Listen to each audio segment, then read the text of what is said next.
Welcome to a brand new episode of Sequel Rights, the podcast where we take a look at the franchises that make you go, hey, guess I shouldn't even bother. And we give each and every sequel a fair trial. My name is Justin Camps, and I'm here with Elizabeth Helly and Tyler Hymanson.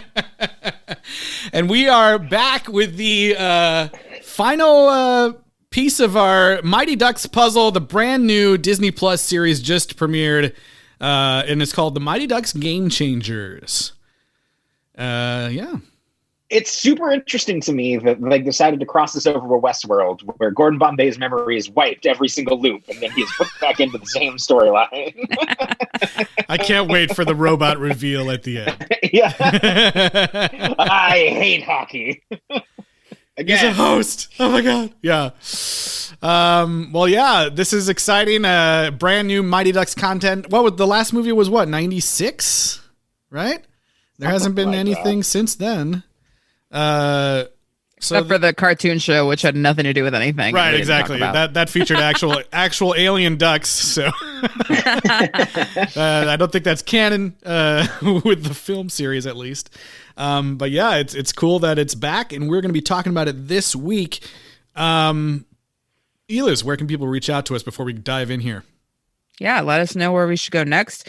Email us, sequelrights@gmail.com, or find us on social media, Twitter, Instagram, Facebook, and YouTube at Sequel Rights. And please rate and review us on Apple Podcasts. All you need is yourself and 5 more stars to form a hockey team. And if you give them there, we'll find you a coach. That's all you need. Oh, that's right. Also, in case you're wondering, I know Tyler is recording remotely this week, so you might hear a little bit different audio from him. Just know that I'm in my childhood bedroom. That's right. We are totally aware, and it's not like some mess up on our end here. We have been recording remotely this whole time. Yes, but he's Just remote. he's He's remote even from further his normal remote. Remote. Yes, further remote. You're Tyler, right. are you drinking Laptop out of and your D3 collectible cup or whatever? I should be. I should have poured that out.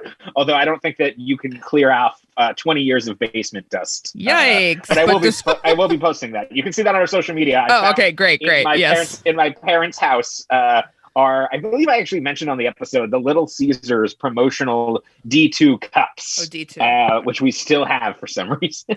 And the one that you have only features the girl players, which is even more odd. Yeah. But cool. Pretty exciting. The Wildcat. Yeah. All right. Well, why don't we get into the brand new series, The Mighty Ducks Game Changers? Hey, don't forget sunscreen. You know we play indoors, right? That's what SPF 15 is for. Come on, let's go. We're late. The Ducks are a powerhouse organization with a record 10 state championships. A little different than the Ducks of the 90s. I gotta cut you. I mean, at this age, if you can't be great at hockey, don't bother. Don't bother? Mom, please. Shouldn't kids be able to play sports for fun? Stephanie, you brought 2 private trainers to your kids' hockey practice. Oh, I'm a pediatric sports psychologist. Okay. We are out of here. The Ducks don't get to take hockey away from you. Stories without a few letdowns are boring. I want you to think about all the other kids who've been told that they're too small or too slow. They just want to get out there and play. Freaks. Is he doing a trick? Let's start our own team. That song is so ridiculous. It really is. Stories are boring. Okay. Oh my God. So yeah, we were treated this week to a 42-minute long premiere episode of Mighty Ducks Game Changers.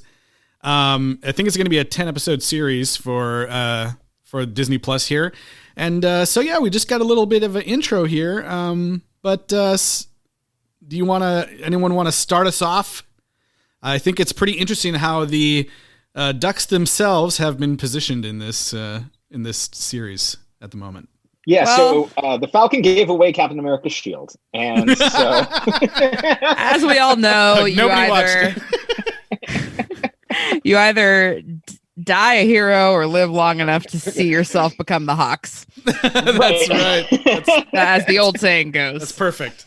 That's why Gordon Bombay left like the Dark Knight in D3. I'm finished here. Yeah. Yeah, the Ducks, they apparently have a junior, what do they call it? Like a junior league or something, a junior team? Something like that, yeah. But the team ages division? Up somehow. Like all at once. The kids. Yeah. All at once. Yeah. Yeah, they were in the like 9 to 12-year-old range, and then suddenly now they're going to be in the 12 to 14, and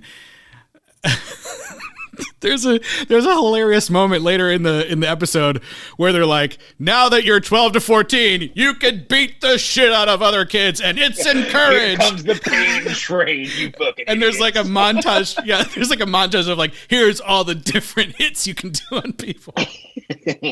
Side punch, fun punch. But yeah, I mean, at this point, you know, the Ducks succeeding and growing as they have, there probably is like, you know, a 4-year-old team, a peewee team, this junior, and then a high school one or something. But yeah, it's just like, it's weird that it was all at once instead of like, this is tryouts for the 9 to 12, you know, with the Which maybe it was, you're right. It's probably a club team where there's a youth one and then there's junior, and so it was like.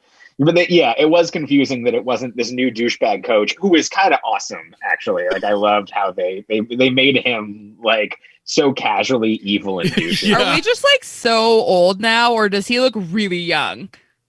He looked like he was old. Probably, we're old, but he did look like he was probably like the same age that Bombay was back in the first movie. Yeah, probably. He looks so young.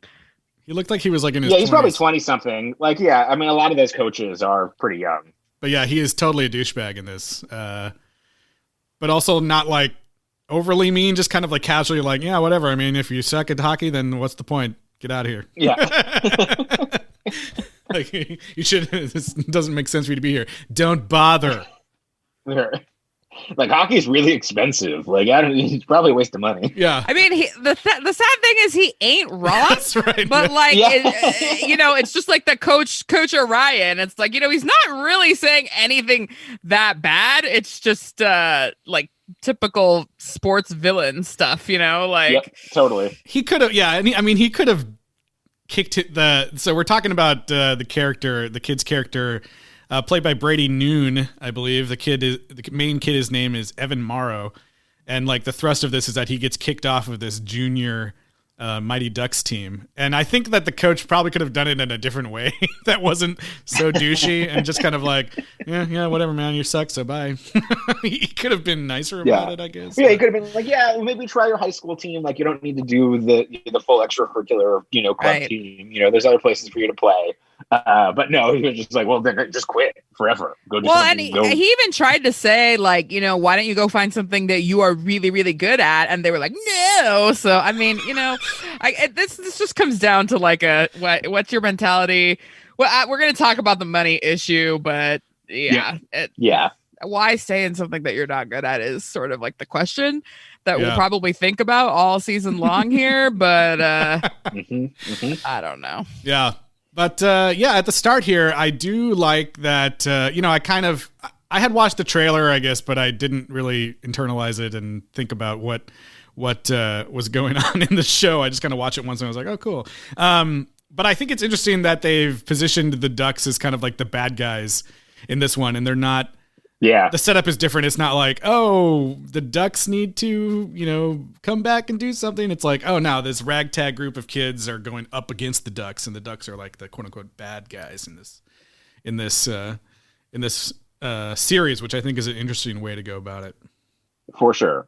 But as I predicted or wished at the end of D3, our good old friend Gordon Bombay has fallen off the kids and hockey wagon and maybe the drinking wagon. We haven't seen yet, but he now once again hates kids and hates hockey. Yep.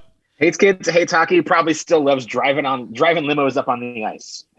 I know. I kind of love that he's reverted back to his like asshole ways in this, and just like being a jerk and like taking people down for no reason. It is interesting of like how much that it is just like his brain's been completely erased, But like one of the first shots is the Hendricks Hockey Arena, Right. which is where That the was Ducks literally play. the first shot, and I was like, "Oh, this is going to be great." The fact that anybody paid enough attention to that detail, I was like, "Oh, we're set." Yep. This is My people brother- rights I was- fodder right here. Who hasn't been watching any of it? He was like, "Oh, like that was like the Swedish dudes company, right?" And I'm like, "No."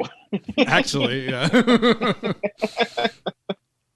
Maybe what was the guy's name? Mr. Tibbles or Mr. something like that? Or Mr. Yeah, it was something like that. Mr. Tibbles. I think that was, yeah, maybe that was right. something like that. Anyway. Mr. Tibbles. Yeah.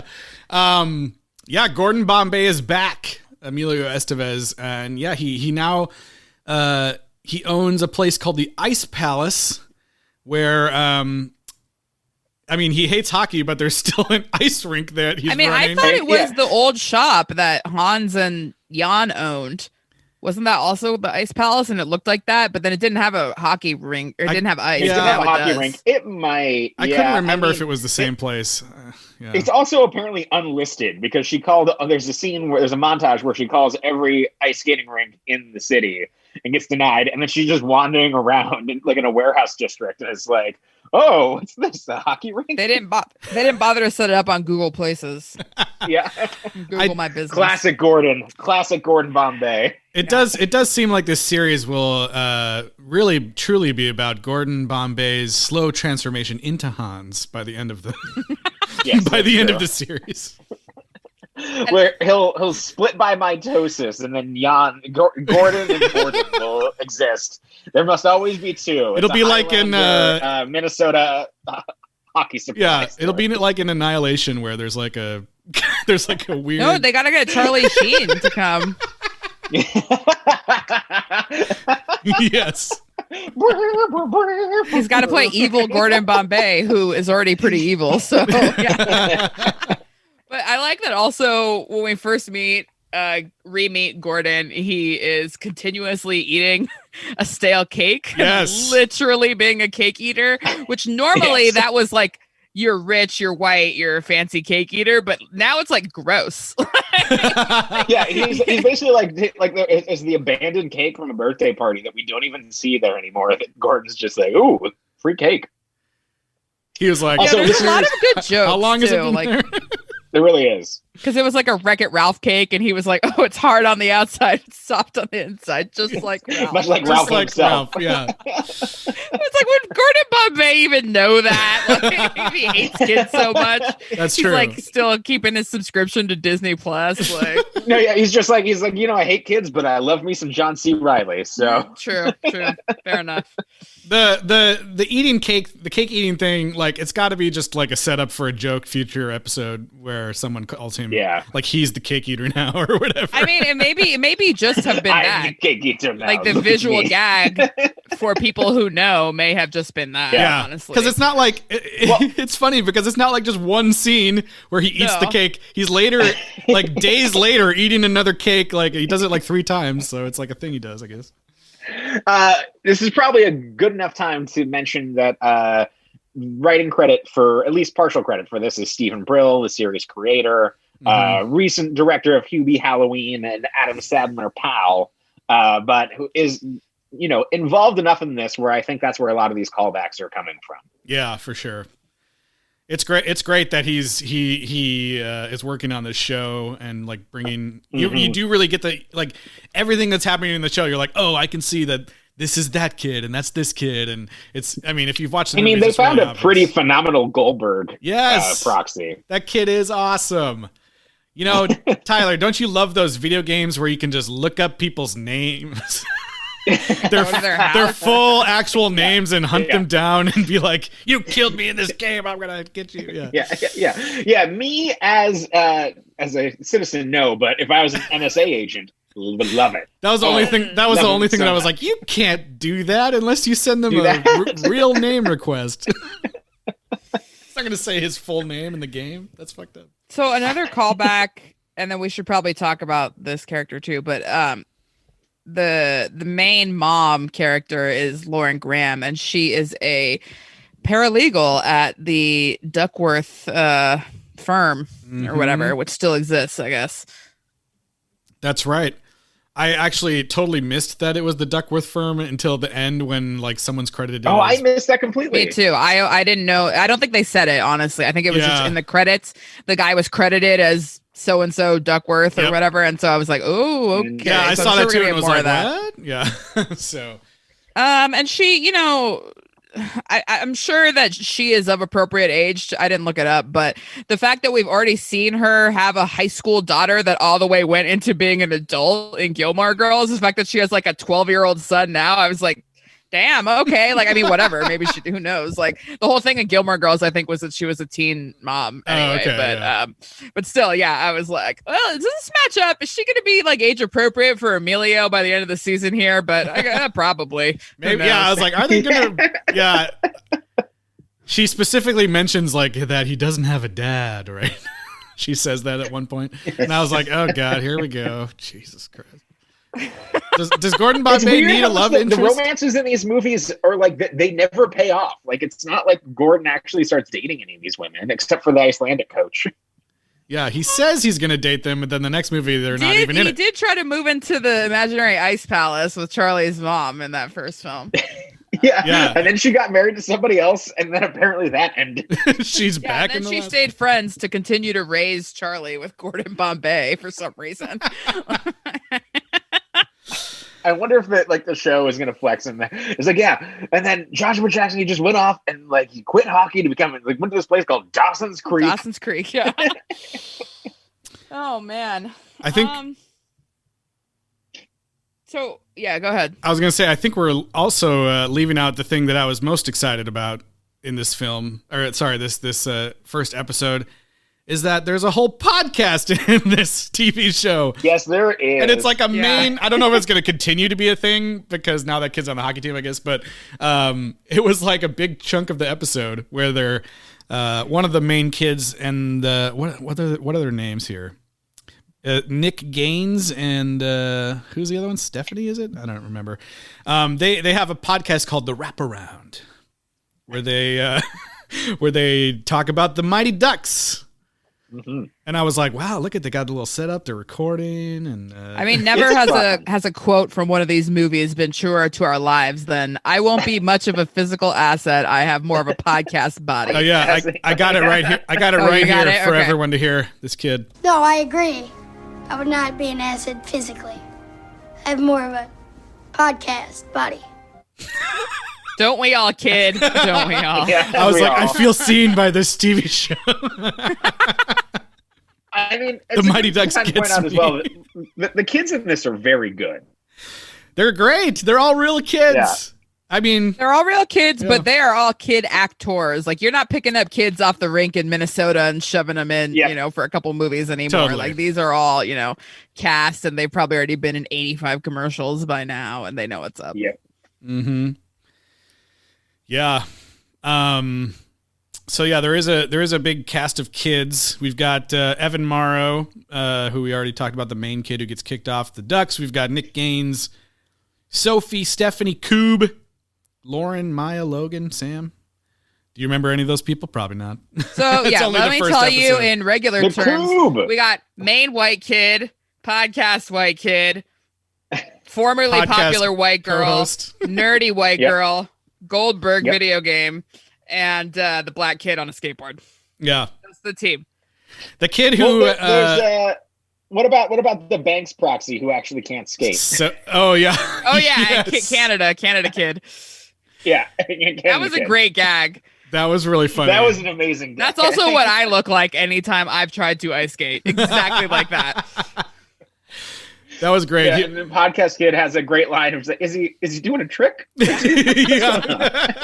this so? What's happening? It's way too perfect. A kid's moving in across the street. He's decked out in like Toronto maple leaves. He's got $900 skates, and they're like, "Oh my god, this is our dream come true!" And it turns out he just has all the stuff and none of the the right stuff. Yeah. That was great. Probably another thing in youth sports nowadays. Yep. I also love the you've got the kid at the school who is teaching all the children watching this show that if someone dares you to do something, you have to do it. What a great message to be that's telling people. The entire premise. Like, the Back to the Future movies would not work if Marty McFly did not go into a blind rage if somebody called him chicken. So, it's a good life lesson. Just remember, kids, if someone dares you, you have to do it no matter what it is. No matter what it is. I thought originally when the first time we see him, he's like, on a skateboard or something, and he can't stop. And I was like, this is the kid who can't stop when he skates. That's his thing. Just like the guy from Miami. Can't stop kid.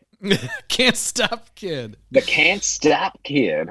But yeah, so it turns out that they're about to start the season with this new 12 to 14-year-old mini league or whatever. And apparently all you need to have a team is, what is it, 6 players and a coach? 6 players and a coach. 6 players and a coach. And so we spend most of the episode with our main characters trying to pull together a team. That's right. And dealing with all of that. And they do. They do, yeah. I mean, obviously they do. By the end of it, they've got a team. And just like every single Mighty Ducks movie, someone joins at the last second, and this time it's an entire team. Yep. Yeah. I mean, I did like the. Oh, I was gonna say there is seeds planted for in the future, his little friend who is overworked and not into it anymore. She might join, I think, towards the end of the season or something like that. But yeah. She probably will. I like how they say that they the kids on this junior league team are so intense that they even get stress injuries in their legs and stuff. I was super happy that they went with the goalie kid has ridiculous, insane reflexes, and I was happy that they went with the angle of him being hilariously good than just oh yeah, he's kind of bad and farts a lot. Yeah, which is what exactly. We saw in the first 3 movies.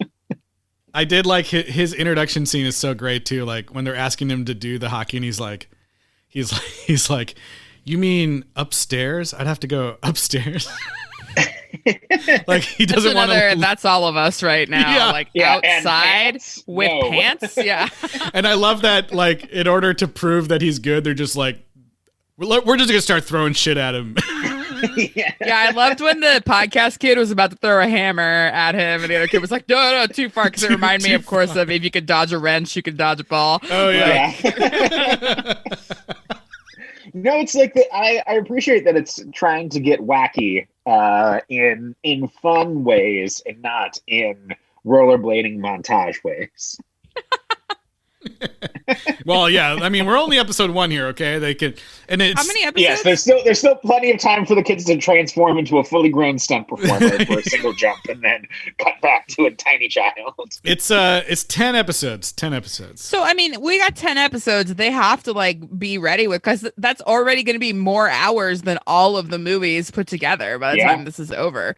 So they gotta space it out and make sure they have enough material so that it's funny, and that's why there is more pop culture jokes and little quips and asides and stuff like that. Man, Justin, you got my imagination racing. I just cannot wait for episode 9 when Charlie Sheen and Gordon Bombay fight over a grenade in a lighthouse. Hans, no! The ghost of Hans. No! Let's hope that there's a Christmas Carol episode where Gordon Bombay is haunted by the ghost of Hans. And that's what alive. He's still alive. No, he's but alive. in the movie universe, he's dead. So yeah, that's right. He can play the yes. No, I know. The guy can play the ghost. Play the ghost. Okay, yeah. well Tyler took it the other way. He's alive. No. I knew what you meant. The guy can play the ghost, and then Hans can brother teach. Franz is going to arrive.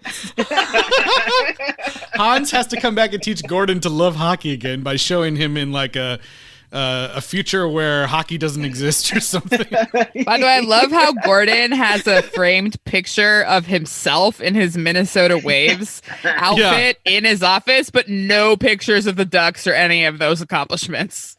I do like how he acknowledges, he's like, no, maybe I started too late or just wasn't that good. And I'm like, yeah, that's what we said, man. You look like you were 45 years old going to play minor league hockey. on a fake team. Yep. Oh God. But yeah, I mean, do you think? I think this film, this show was shot partially during COVID, so I don't think there's I don't know if we're gonna get that Mall of America sequence that we're hoping for. The one where like every public like chamber of commerce was just like Mighty Ducks. Yeah.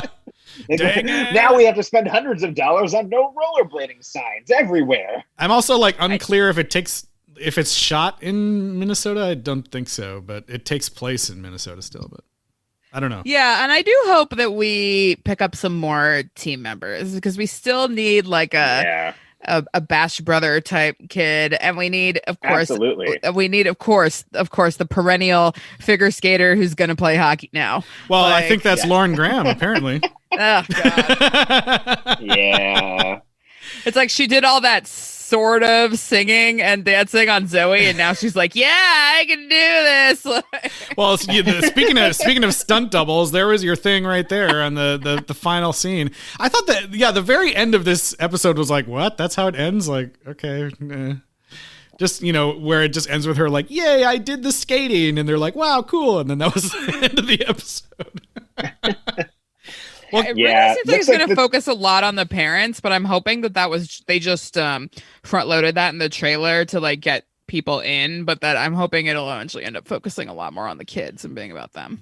Yeah. Yeah. I mean, it's a nostalgia grab too, though. I'm sure that it's a lot of the people who are going to be watching it are going to be burnt out parents. So she might be our main character. I mean, I wasn't cake eater Gordon Bombay. Yeah. I guess I was kind of expecting Gordon to be the coach, and he probably will be by the end or something. But I wasn't expecting her to be like, I don't know. Lauren Graham's going to be the coach. Coaching this hockey team. They'll be trash on the ice in no time. But literal trash is what I mean. Yeah. I mean, the moment at the figure skating thing at the end was kind of goofy, but I did like the start of it when she's on the ice and she's like, he starts playing that Whitney Houston song, and she's like, I don't remember it. I don't think I could do it. And he's like, oh no, I'm pretty sure you do. And then she just is like, da-da. I thought that was really funny. It was interesting to me as Stephen Brell being from so much of the Happy Madison universe. It did have a Strangers Listen to Endless Love in the Dark vibe to it. Yeah. No, I think I like Gordon's performance in this. Emilio's, I do too. Gordon's. Yeah, he's good. He's being good and like just like giving people shit for fun, but he doesn't seem shitty. Yeah, he doesn't seem mean. He's just kind of like. I also like that he was like instantly swayed by money. He was like, "Oh yeah, no, I think we can do this. Yeah, sure." So I like money. Speaking of money, okay, and I'm sure this will be explored more in the upcoming episodes, and I don't want to be like wet blanket here, but like the fact that she gets the ice time from like a mysterious unused like grant from the government, City surplus, and like she says, yeah. They don't have to deal with any of like the facts, and maybe they will, and they'll have to be selling candy bars or whatever, but you would need so much money for that, and the fact that they just kind of hand wave it away with this grant is like annoying, because I'm guessing that is the main hurdle for most kids that may or may not want to play hockey or be good enough at hockey, or the parents don't let them, or whatever it is. I'm guessing that money, like 9 times out of 10, is the real issue, and not so much, oh, this kid's not good enough. The one thing that I will say about that is that the NHL, and I think more so individual teams in cities where there are hockey teams, do a lot of community outreach, do a lot of community skate, times. And like even here in Las Vegas, where they just got a hockey team, a few years ago, they just moved a minor league team into Henderson, which is basically a suburb. And they're doing a ton of stuff of getting youth kids out, giving them the equipment to skate, giving them the ability to skate.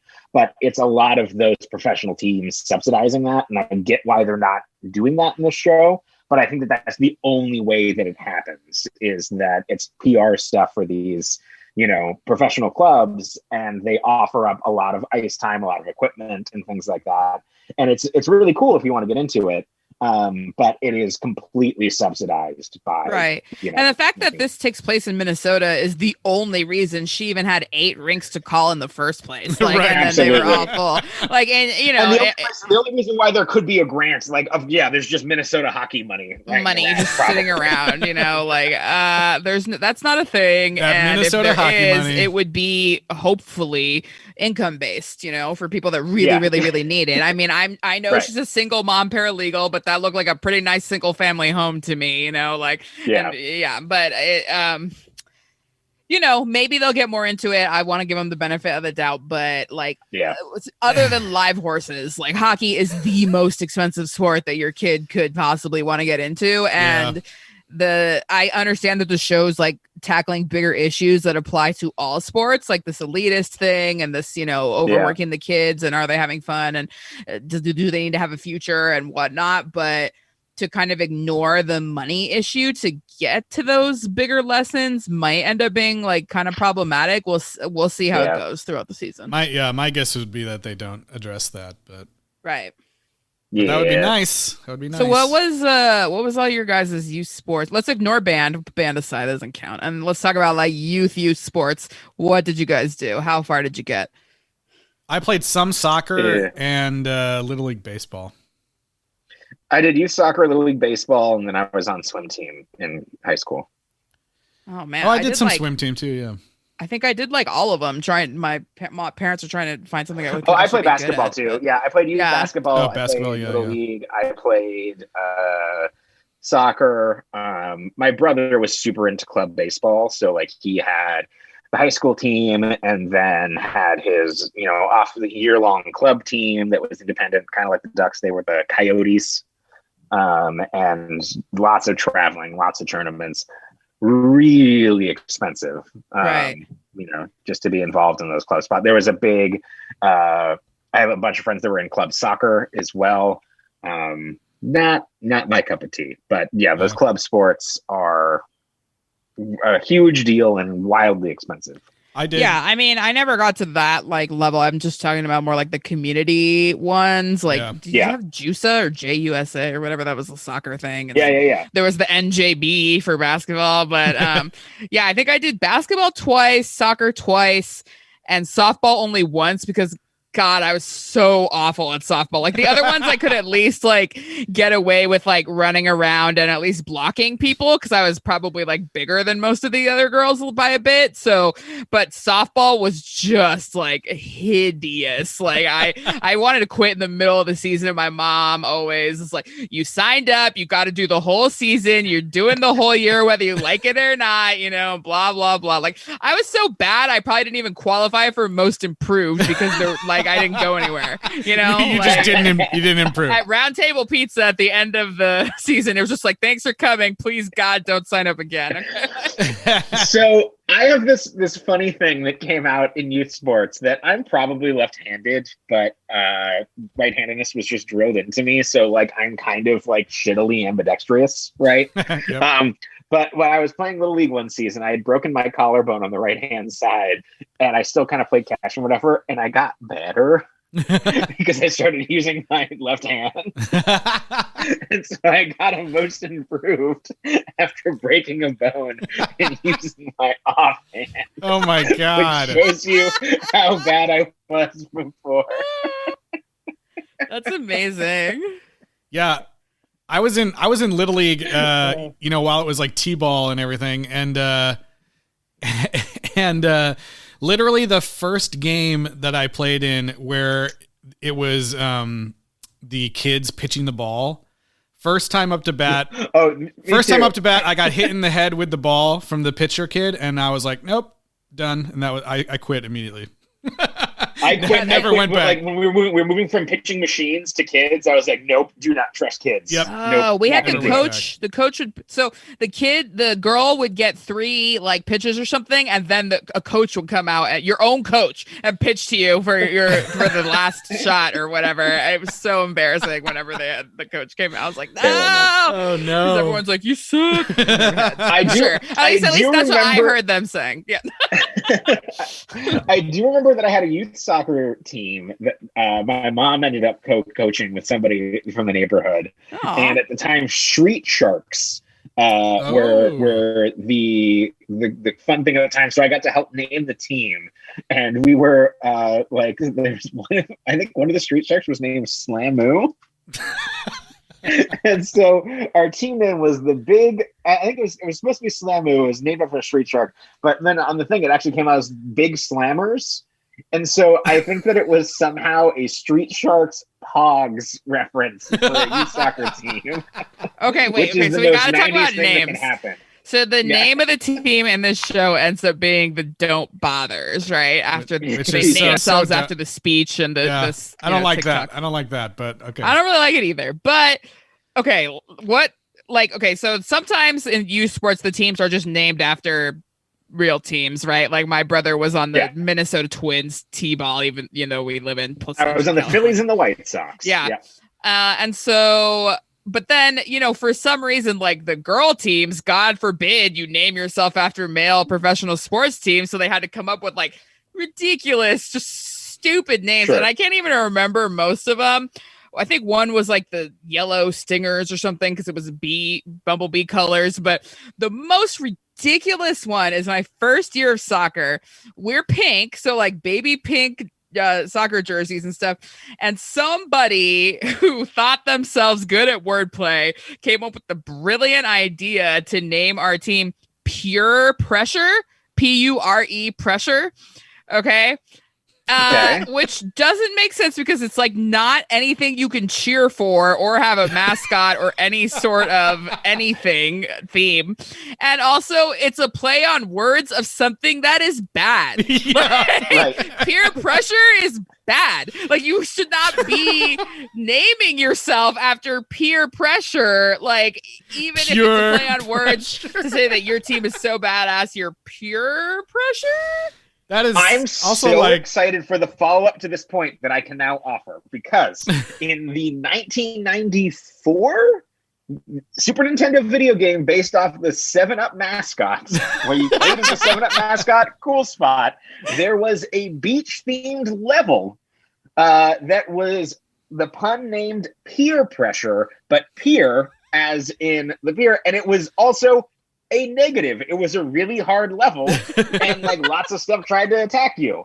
But that is the good version of the pun that they were trying to make. You can't do it as a positive sports team. You can do it as a negative wordplay. Yeah, and all the parents were like, let's go pressures, like go pure pressure. Put on it the would pressure. Only make sense if you were sponsored by a tire company. Yes! It was like, it's Gagey, the tire gauge. A pure pressure tire rotation. Yeah, like that would make sense. But oh God. I mean, apologies. I'm sure that mom is not listening to this podcast right now, but your idea was real dumb. I'm sorry. You just created an threw enemy. A martini glass against the wall. Maybe. Yeah. God damn it.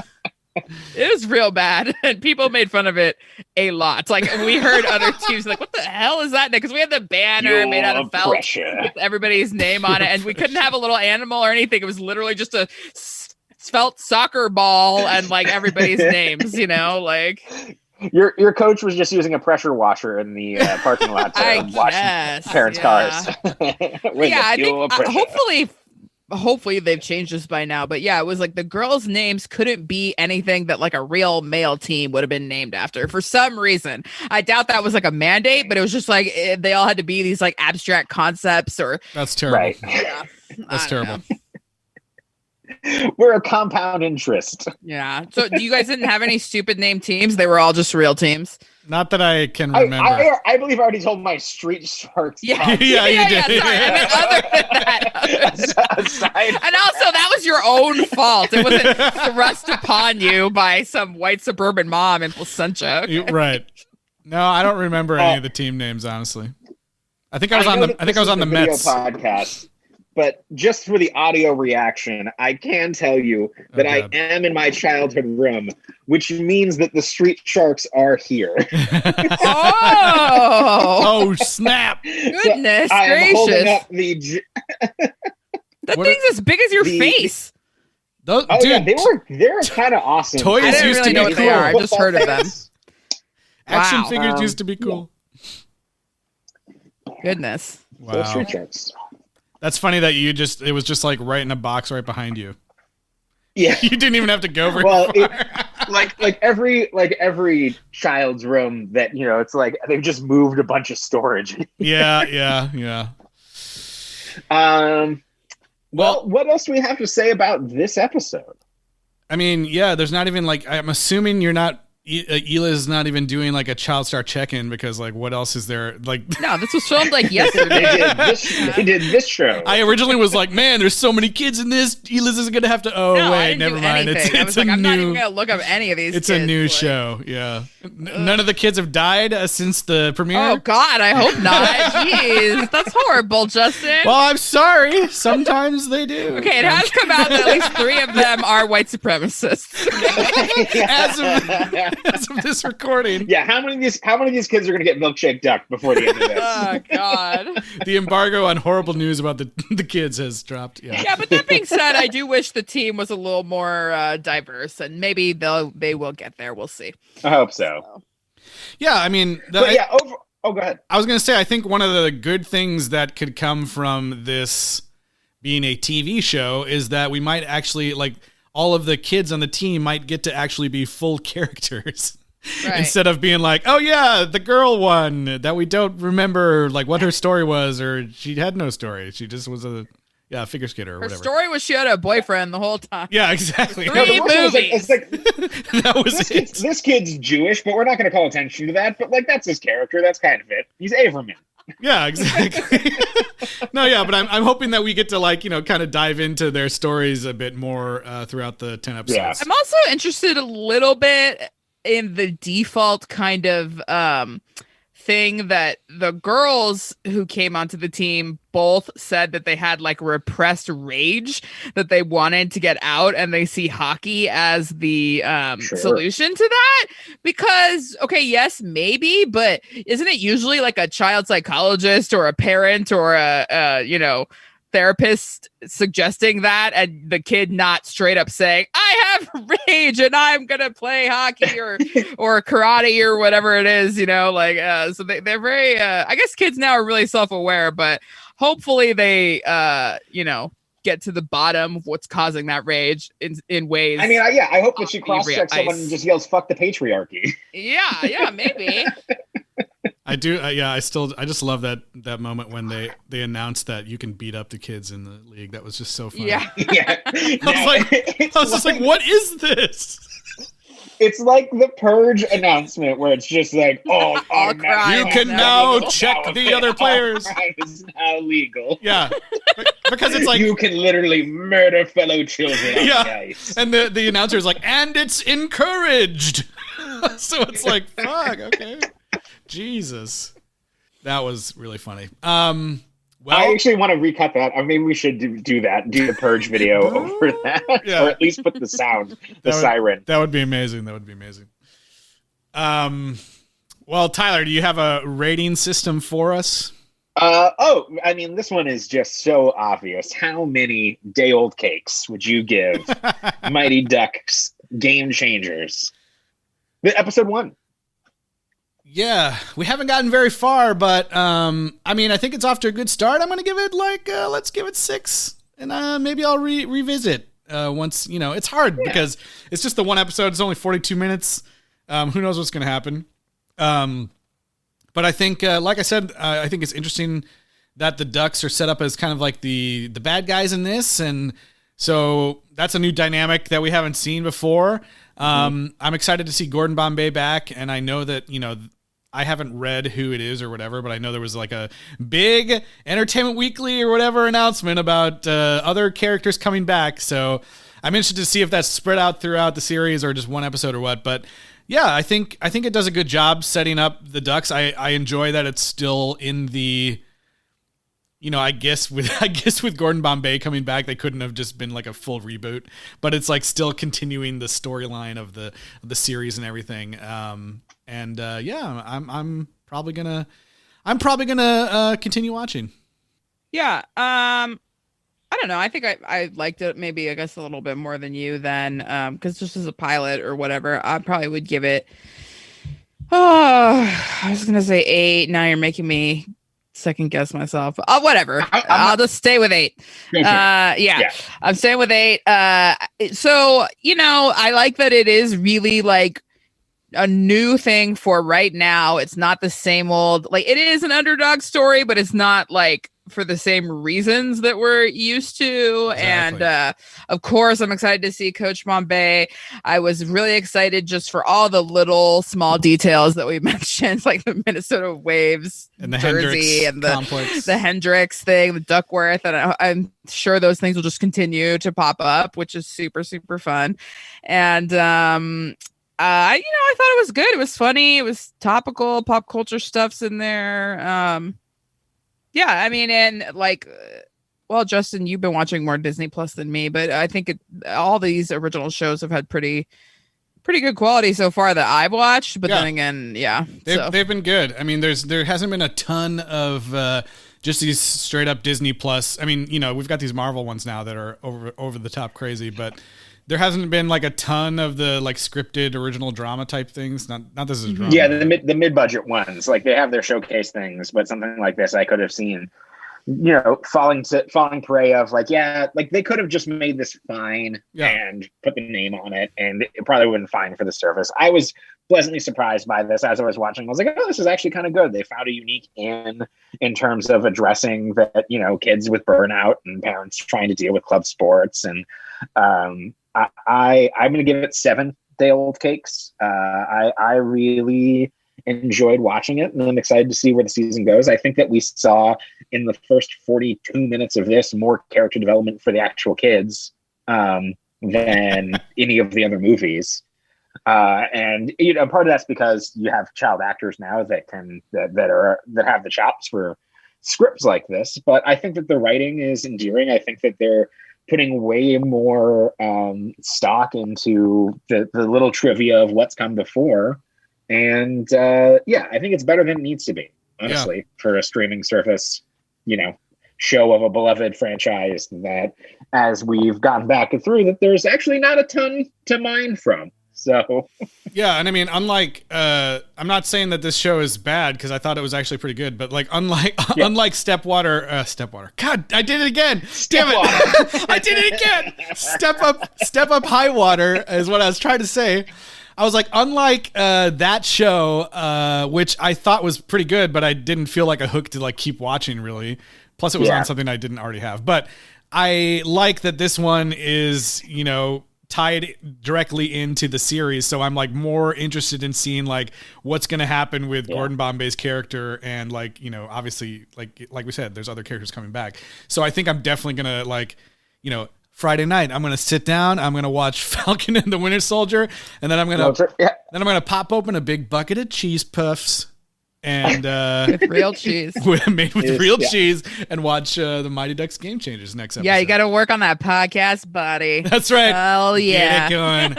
I don't think I'd really be much of an asset, but now we've got like a proud term for it that we could just like podcast buddy.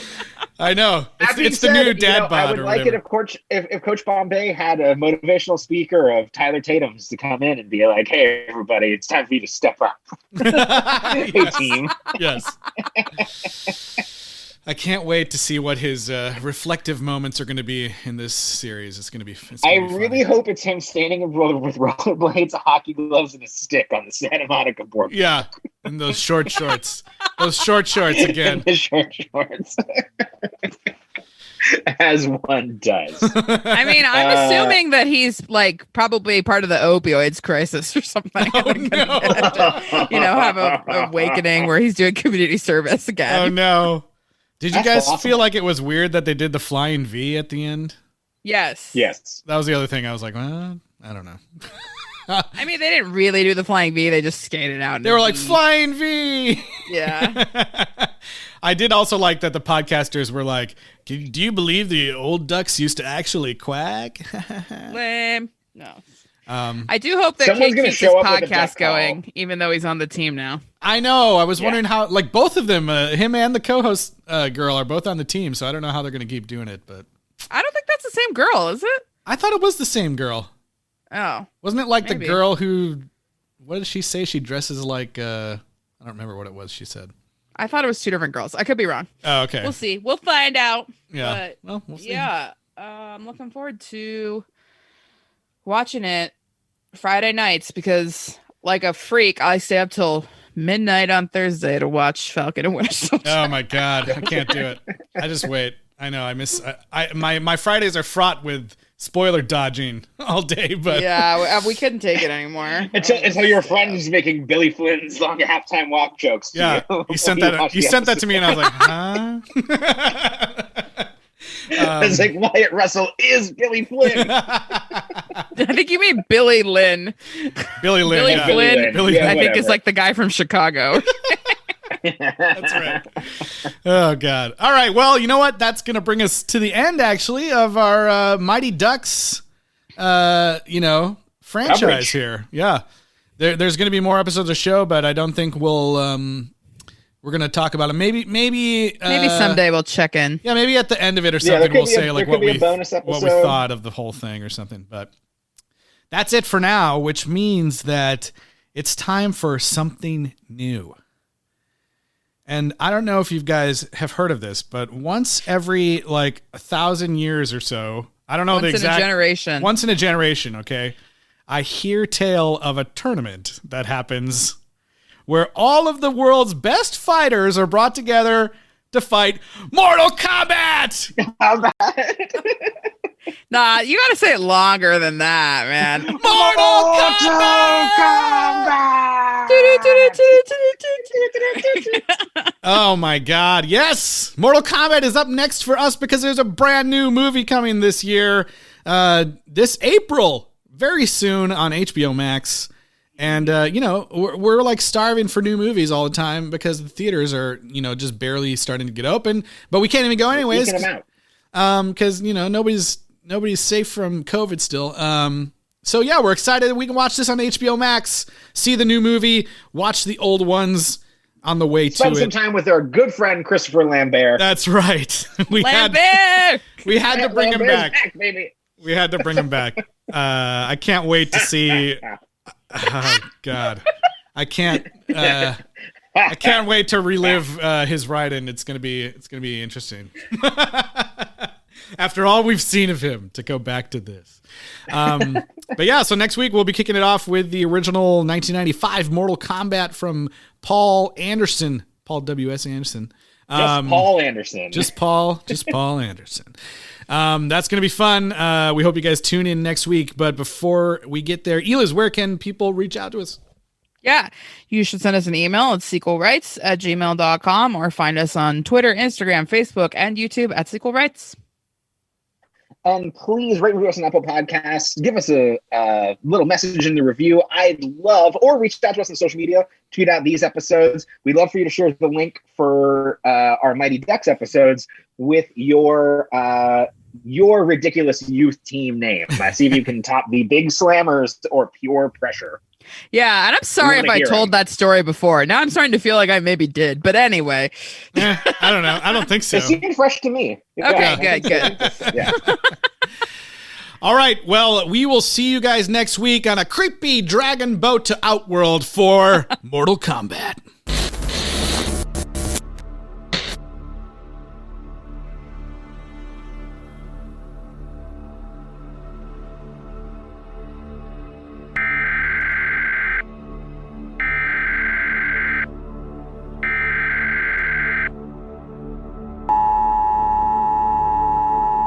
This is not a test. Looking forward to a great season, everyone. And just to remind you all, the 12 to 14-year-old division is full contact. Roll video. 4 checks. Back checks. And hip checks are now allowed. And they are encouraged. This is the real deal. Oh, crap.